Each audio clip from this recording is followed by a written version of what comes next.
Puffs of smoke from the gold volcano. Mencius Moldbug. February 13, 2009. Unqualified Reservations. Narrated by Skeptical Waves. Puffs of smoke from the gold volcano. I thought it would be nice to take a break from sounding like one of Plato's lesser-known, even more evil competitors, and note the latest in the eternally fascinating and bizarre gold dollar system. In the dollar's favor, gold lease rates appear to have stabilized. I.e., either this signal was only a glitch, perhaps due to Libra weirdness, or it was countered effectively by policymakers. Moreover, as expected in a recession, true jewelry consumption has crashed. In the East, at least, it is hard to separate luxury from investment jewelry, but even gold investors of the Oriental persuasion seem to operate on an intrinsic value theory. They feel that the stuff has some natural price as a commodity, and they tend to buy when it is cheap and not when it is not. As we have seen, this is not rational. The rational gold investor is a momentum investor. However, this demand pattern is real and unlikely to change anytime soon. And Western investment demand is keeping the gold price in dollars relatively high. Perhaps a more accurate description is perhaps capital flight to gold, or, here it moving to Moldenstein. To paraphrase Milton Friedman, perhaps it's just obvious that you can't have a heavily bleeding global reserve currency and a free market in the precious metals. Of course, as per the paradoxical logic of monetary commodities, this is true only if everyone knows it.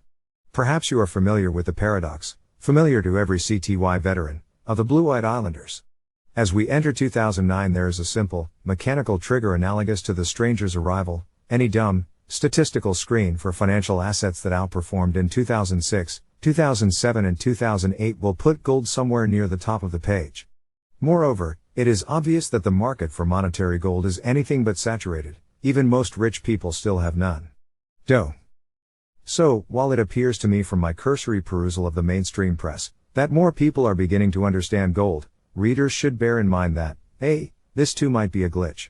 B, the debt market is a Rube Goldberg machine which may suddenly, if enough gasoline is poured into it and a sufficiently large blowtorch is applied, restart for no obvious reason. C, even if people understand things, they can subsequently be made to understand them. And, D, the fact we continue to have a free market in said precious metals is a function not of USG's wisdom, but of its weakness, a quality never to be relied upon in one's enemies. That said, the statistics for early 2009 are fairly impressive.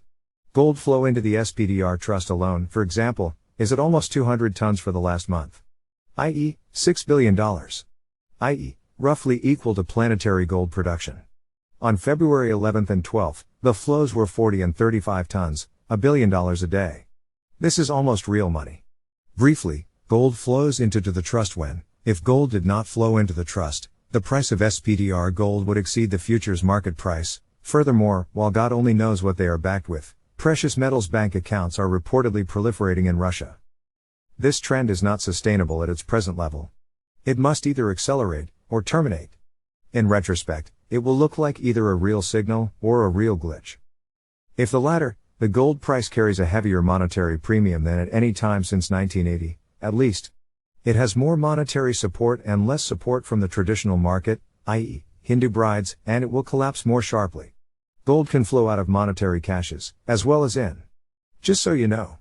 And besides, it is always a contrary indicator when mentions gold. In retrospect, it will look as if gold has experienced another 1980 bubble and collapsed. If the former, it will look like Exeter's pyramid has finally rolled tip down. This, like everything, will appear obvious and inevitable in retrospect.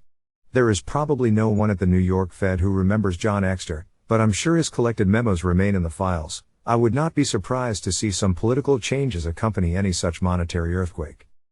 Computing any level for a fully monetized gold price is number abuse. Gold price in what? By definition, your denominator has gone AWOL. However, perhaps a ballpark guess can be constructed by comparing annual global gold production, which while elastic is not as elastic as one might think, to annual global savings. Certainly, until incremental monetary demand is consistently absorbing all new production, the gold rocket is still, in some sense, sitting on the launch pad. And so it is. There is some steam or something, however, emerging from the base. Either this is nothing, or it means the rocket is about to take off, or it means the rocket is about to fall over and blow up. It's your call, dude.